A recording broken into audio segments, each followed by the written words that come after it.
Under bombardment and in the cold, the arrival of winter in Gaza makes a dire humanitarian crisis significantly worse. How long can people stuck in the war possibly cope without proper shelter, food, or medicine? I'm Anelise Borges, and this is The Stream.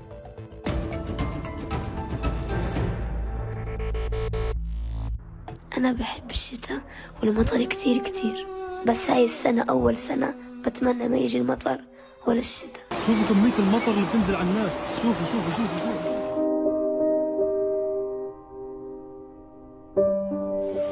Hundreds of thousands of people are in tents. They don't have any place to go or in the streets.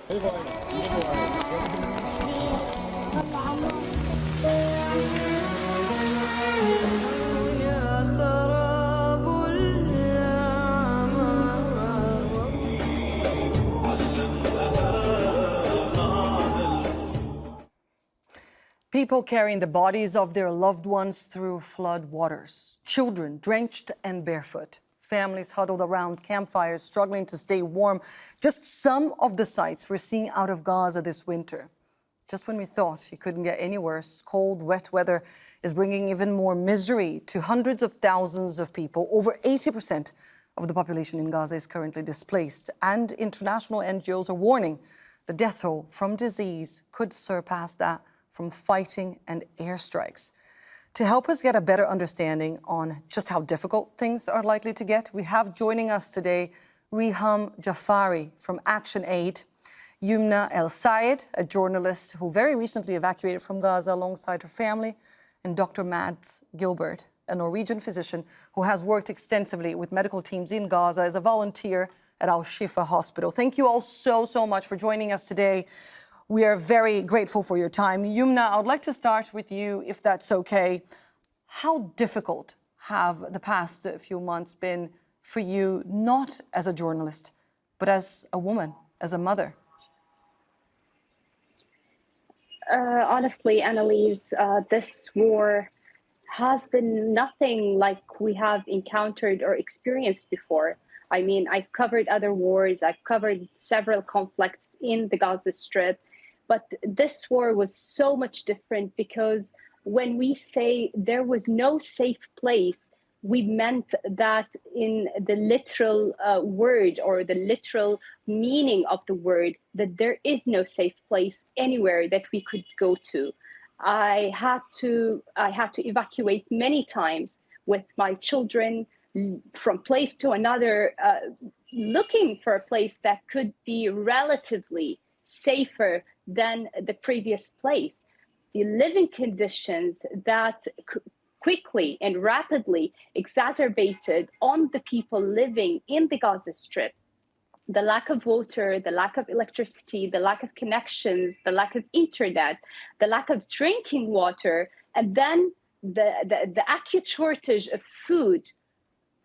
All these were very extraordinary circumstances that we lived through every single day. And on top of all that, the relentless bombardment that was ongoing all the time in every single neighborhood, in every single area or spot in the Gaza Strip.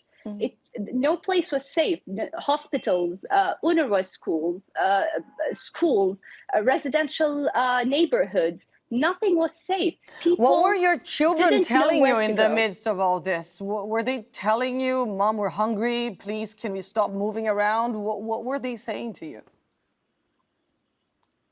It was constant terror, first of all, because of the bombardments, because of the phosphorus gas that used to be also in so many areas used as well, especially in residential neighborhoods. The lack of water and the lack of food. I mean, as a mother, trying to find some bread for her kids, and I couldn't.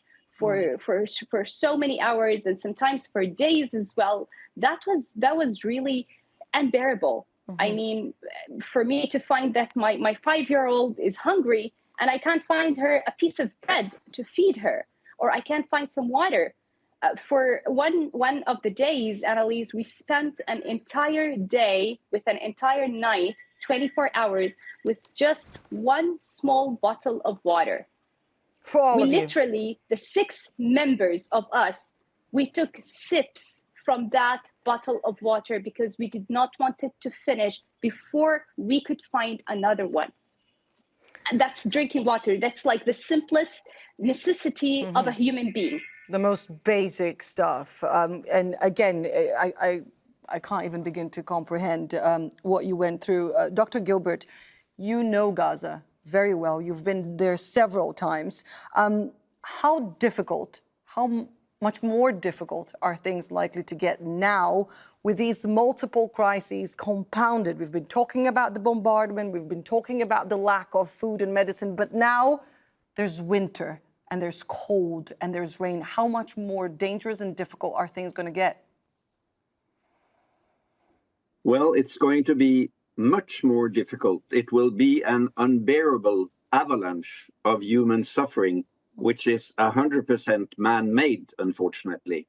The combination of winter cold, wind, and precipitation in the form of rain will make the risk of cooling down, hypothermia, as we call it in the medical language, overwhelmingly dangerous, in particular for those who are already small, the children, those who are already starving, the majority of the people, and those who are already sick, a large proportion of the people. So these complicating factors will make the medical situation much, much worse. Because, you know, a small child will very quickly become cold. And when your body temperature drops below 35 centigrades, we call it hypothermia. And the colder you get, the more feeble will your body functions be. And let's be clear, doctor, this can kill. This is deadly. Hypothermia is deadly. I am living in the Arctic, and my specialty in emergency medicine is hypothermia. And we are very, very afraid of what we call accidental hypothermia, because it is a killer. Not only is it a killer, but it is weakening your body. It's weakening your immune system. And if you have a bleeding injury, you will bleed more if your body is cold. So also for the trauma cases, and in particular for the children and the vulnerable ones, this hypothermia is a death trap. So it will be part of this genocidal politics, because we could provide the kids in Gaza with shelter, with warm clothes, with water, with warm drinks, if the fence was open. So it's all avoidable, and it's even more painful to watch how these civilians are being frozen down by the weather conditions now. We could, if only there was political will. Riham, one very important aspect of this crisis, and we touched a little bit about it, is, of course, the children, the future of this story, the future of this region. From an NGO perspective, how much more difficult will things be for you guys as well, trying to operate in Gaza? Hi, and my greetings to my prestigious and very respected guests and heroes. So this crisis is really complicated, and it is exacerbated and increased with the continuous bombing on Gaza.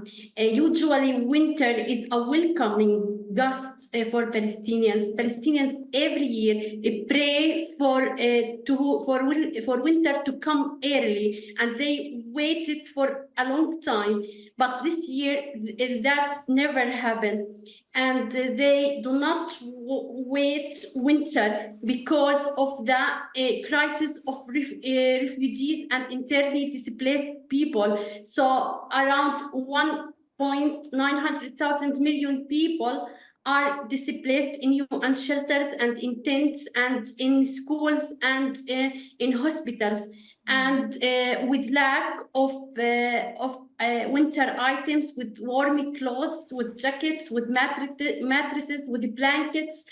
And this year, the winter gets very cold and comes very early. And the people, when were displaced and when they forced to leave their houses, they live with clothes that they wear. They do not have the time, and they were unable to carry their winter items. Their only priority was to find a safe place to flee their houses, to escape from the bombing. And so even the ones who carried some of bags that contained some items, but because of the long road and the long way, they get exhausted and they throw it away. Of course. So the people are suffering, and also for the NGOs, for the humanitarian aid, for the UN agencies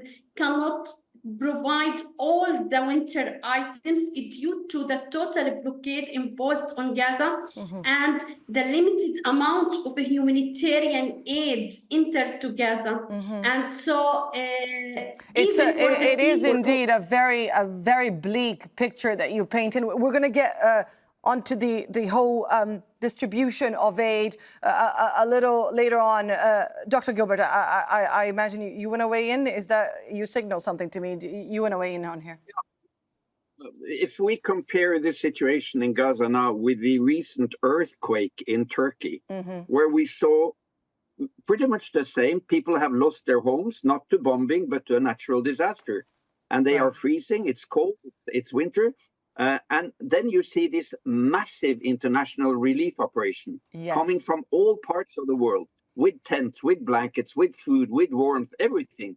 Why should the Palestinian people in Gaza be denied this international natural help that we all want to provide? And why is it that 155 nations are sitting idle by and allowing one nation to deny the 2.2 million people of Gaza this natural and already well-organized international help, which could prevent many of these problems? You make a very interesting point. I was in Turkey and I saw more than 30 countries rushing to help, and it was quite an operation. We managed to speak to one resident of Gaza, Mansour, who for the past 80 days has slept in a tent near a hospital, and who describes just how much harder things have gotten since the arrival of winter. Take a listen.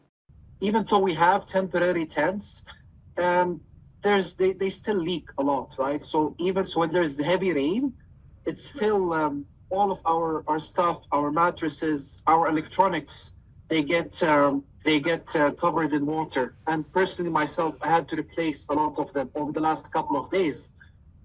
We've also had a lot of the children get very sick. And this has increased the load on the already overcapacity hospital here at Nasser Hospital and other hospitals as well.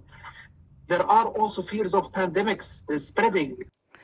There is so much to unpack here, but Dr. Gilbert, we just heard from Mansour, fears of pandemics spreading. What diseases are we talking about, and how dangerous are they? Well, we already have a spread of pandemic diseases. We have infections, in particular gastrointestinal infections from the stomach and the gastrointestinal system, with vomit and diarrhea, which is, of course, very dangerous to children because they quickly become dehydrated. And as we heard from Youmna, very little water available. We have other infectious diseases like skin diseases with bacteria and with lice. We have also deteriorating common diseases like diabetes, hypertension, cardiovascular diseases, for which there is no functioning primary healthcare system anymore. But I think, again, very, very importantly, the combination of wet, humid weather, wind, and low temperature is a deadly combination, because we have something called wind chill. When you combine wind and lowering temperature, the effect on the body will be much lower than, say, if you have 11 centigrades in the ambient air and you have a brisk breeze coming in from the Mediterranean and some rain. The wind chill will maybe down to 0 or even below 0 for the individual body. And then all these diseases are aggravated, actually, both because your immune system is weakened and because the body tries as much as possible to shiver to generate heat. And of course, we know that if you have a cold, wet child, You change the dressing to dry clothes, and you put on some windbreaker, and you get up the temperature. But for the children of Gaza and for all the civilians in Gaza, that's absolutely not available. Yes. Youmna, is the situation Mansour was describing there quite widespread? Can you tell us a little bit about the scenes you have seen, but also perhaps lived through?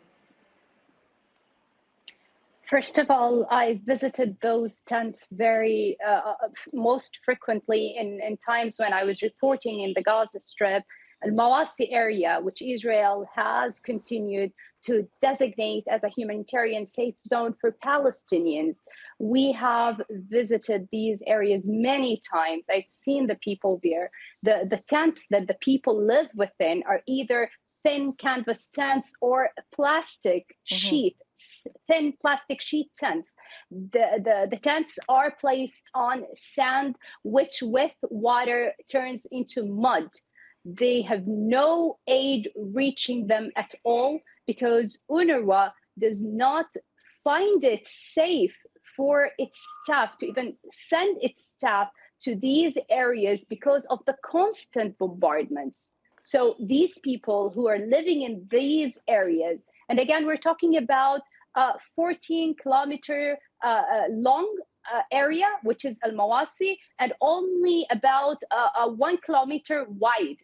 Okay, Al-Mawasi has stretched, people have stretched out of Al-Mawasi, placing their tents in areas out of that 14-kilometer area because there is no space anymore in that piece of land to take all these tents. The tents are crammed together, people in large numbers living in very small tents. Yeah, with virtually nothing to warm up. Exactly. And the fact that, Anelise, that these shelters are unsanitary shelters. There is no clean water in these shelters, and there are no toilets, which is a main reason for the spread of many of the disinfecting diseases and other diseases that Dr. Gilbert was talking about. Absolutely. Everything is made much, much harder, as you all have mentioned, because of the fact that there is, as we've been saying again and again for the past over 2 months, no safe space in Gaza, and so humanitarian organizations can't really operate. There are no context under which this can be organized. It makes places like Syria and Afghanistan, in the worst of the crisis there, look quite easy to work in. On the issue of the much needed aid that is clearly not getting through, here's another resident of Gaza, Bisan. Your donations are in the desert. 15,000 aid trucks are in Sinai desert right now, and Israel, who is rolling the crossing between Palestine and Egypt, is not allowing anything from entering Gaza. Any medical support, any humanitarian workers, any journalists, any aids, anything. Nothing is allowed to enter Gaza. Even the Palestinians who are originally from Gaza are not allowed now to enter Gaza. So I think we must publish and focus about this, because you're asking about the donations and no one is answering. They are in the desert. You're donating to the desert. تفضلوا. Riham, we mentioned this very briefly about the challenges of aid distribution or aid simply entering Gaza. The UN aid chief has described Gaza as, quote, the worst ever humanitarian crisis. Can you tell us, again, from an NGO perspective, what are the main challenges you guys are facing right now? So the main challenge we face is the continuous bombing, the lack of safe access and safe corridors for our staff and our local partners. This is the main challenge. The other challenge is the limited amount of humanitarian aid allowed to enter Gaza. Sometimes we have the money, the fund to prepare the assistance and items for the people, but we can't find the items available in the markets or entering Gaza. And this is both a huge difficulty for us, and there is increasing needs for the people, especially with winter item. Most of the aid that entered Gaza focused on food and some water and some medical supply. And this also increases our suffering for fulfilling the needs of the people. And also the lack of fuel, which is needed for preparing hot meals and for generating electricity and some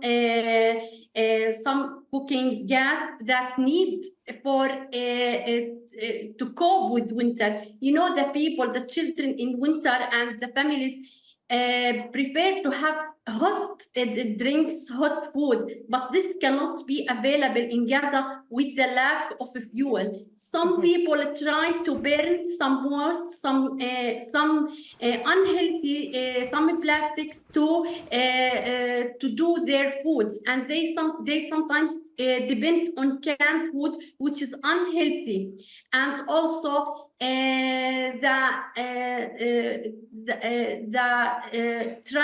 transferring and conveying these items to the people in Gaza is difficult with the damaged roads that were damaged with bombing and the airstrikes, and sometimes we cannot find vehicles and trucks to deliver aid to different parts of Gaza. Of course, it's a disastrous situation.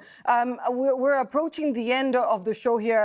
I really want to get Youmna to give me a very personal answer, and then I'll get you the final thought, Dr. Gilbert. But Youmna, again, from a mother's perspective, how long can the people of Gaza cope like this? How long can the children of Gaza cope?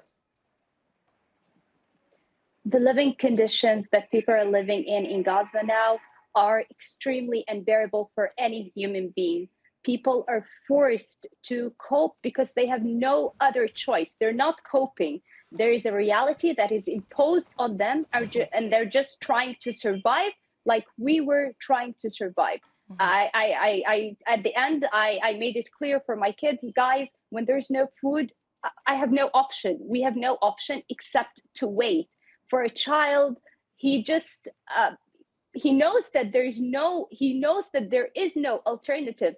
Mommy can't do anything. Dad can't get us anything to eat or to drink for now. So the only option that he needs to go with is to cope with that need for wanting something or needing something, needing to eat, but not having it, and just waiting. So now people in Gaza, they're just trying to survive. They're trying to live the day by day to save themselves from the bombardments, to get whatever little they could find from food, from water, from whatever necessities they can get to warm themselves in this cold weather, and to protect themselves, just to continue surviving. They don't know what will happen tomorrow, but it is an unbearable situation or condition for any human being. Absolutely horrific for a parent to actually have to say that to their child. Dr. Gilbert,